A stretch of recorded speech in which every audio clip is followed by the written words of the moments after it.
Hello, my name is Dave Dixon. I live up in Northern California. If you just found me, thanks for finding me. If you're coming back, I appreciate you guys. Thanks for listening. I'm going to be going into another little series of videos that I want to, I want to actually do some work and study and prepare for it.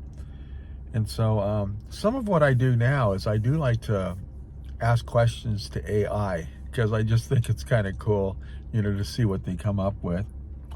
And I remember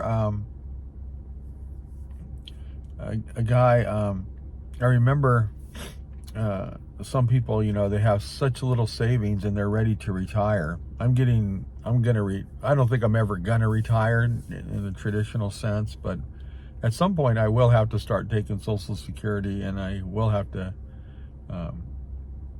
cut back. I've already cut back actually quite a bit. So when I asked AI, how do I retire with little savings? Because I was thinking about making it like a public service kind of video for people that are in that situation. And I thought about it. I could see that it was thinking about it, and it came back, no answer. So I was like, oh shit, that's not too good for people. So then I wrote in there, is living in your car a good option if you don't have money for rent?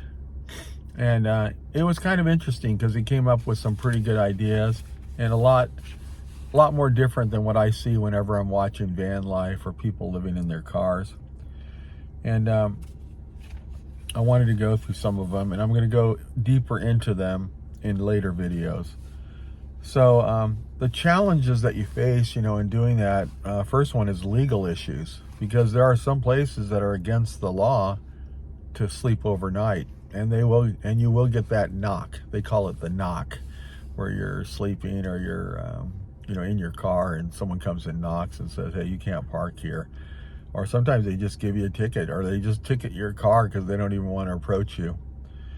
The other one is registration and insurance. So if you're living in your car, you have to be careful about maintaining your registration on your car and carrying insurance. Now, some people are like, well, I don't have any money, so I can't do that. Well, if you don't do that, you're going to end up with bigger fines, and you're not supposed to be driving around if you don't have insurance. Some of the safety concerns that you have in living in your car is health risks. Heart attack, you're there by yourself, or just generally taking care of yourself, brushing your teeth and making sure you take the medication you're supposed to. Another safety concern would be weather conditions. It is uncomfortable because you're trying to put everything that you have into like in my van, it was 66 square feet is what I had to work with. And the house I live in is 3,300 square feet. So I don't know how you get all that stuff in there. Well, you just can't. You can't get it all in there. So when you have to downsize like that, you got to sell everything that you have.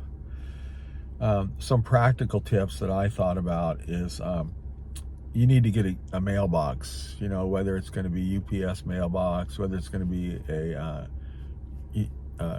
a postal service mailbox, or whether it's going to be one of these new services where you can have your mail go there and you don't even have to be there. So some of the guys that are living in the Philippines, they do this where they'll show the front of the envelope, and then you can say whether you want them to open it up and take pictures of what's inside.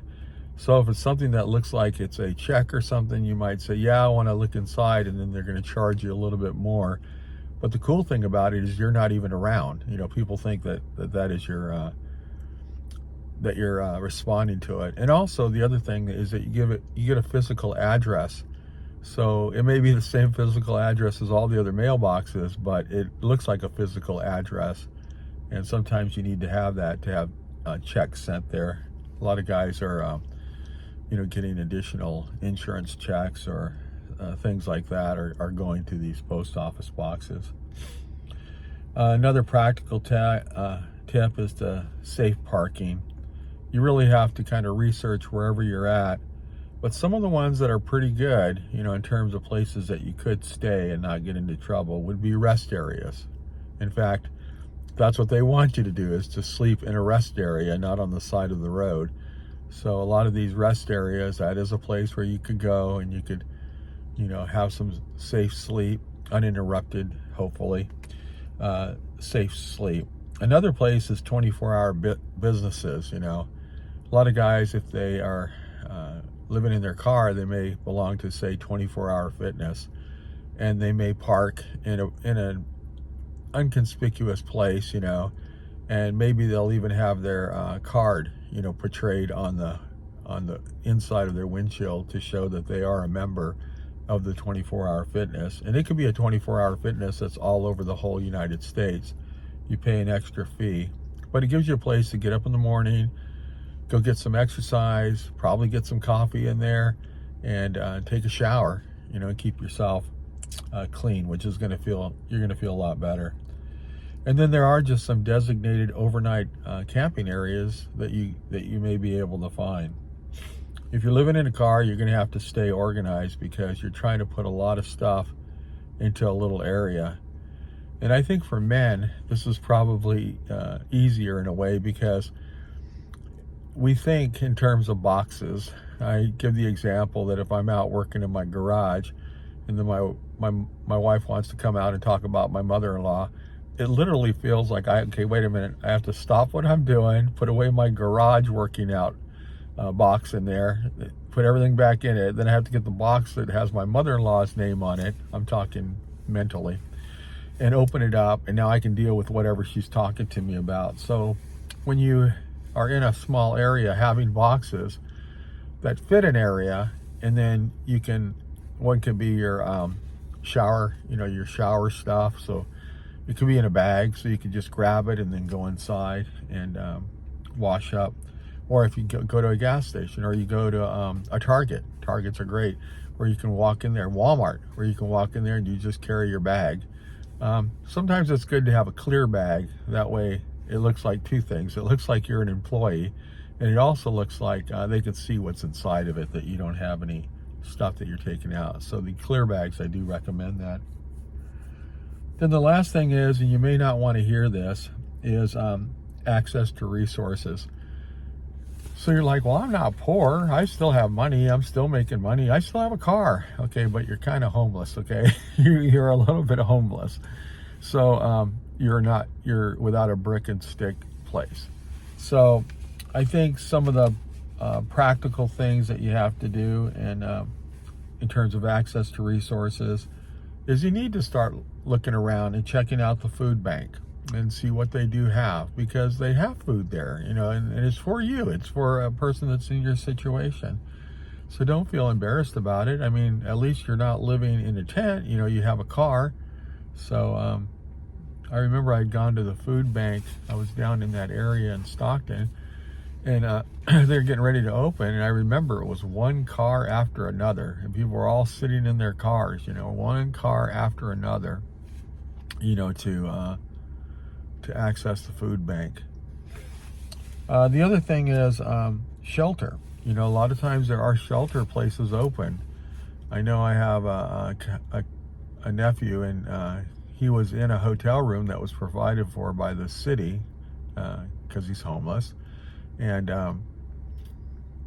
they had some minimum requirements that you had to do, to stay in that hotel room. Unfortunately, he wasn't able to stay within the rules, and so he got kicked out. But I was thinking, man, there's some people that would really be nice to be able to have a place that they could stay. And then another place is to start checking out social services. You need to seek assistance, to make sure that if there is anything out there available to you, that you're taking care of it. Considered shared housing. You may not want to be a roommate type situation. You don't like roommates, you don't like people, but you're at a point when you're living in your car that you may need to consider that. You just have to be careful about what you're getting into. And then another last thing is temporary solutions. Now, a lot of times you may have already said, oh, they're not going to let me stay there, or I can't do that here, or I can't do that there. I know a lot of times for me, when approached, it would be hard for me to say, can can I move into your house? You know, that's kind of tough. But if you were to say, hey, can I, do you mind if I just stay overnight? You know, or can I just stay at this time? If you're more trustworthy and people don't know you're living in a car, you may even look into taking care of people's houses or taking care of people's pets. I remember watching one lady, and she was actually a professional pet sitter. I guess she was certified to do it and everything. She advertised in the city that she was in, and then she would just pull up in her van, which had all kinds of like dogs and stuff on it, so it did look legit. And then she would stay in their house, you know, and watch their pets when they went on vacation. And then she'd have another one lined up, and she'd have another one. So this is all stuff you got to think out of the box. And I want to get into more of those individually, but I just want to do an oversight on it so you can see where I'm coming from on this video. So they'll be listed with the same title, but maybe I'll even do volume 1, volume 2, volume 3 as I go through it. But I want to research it and just have my thoughts more gathered on each individual thing. So thank you for finding me. Appreciate your time for watching. Subscribe if you can. That way we can stay together. And I look forward to talking with you more in the future. Thank you much, and have a great day.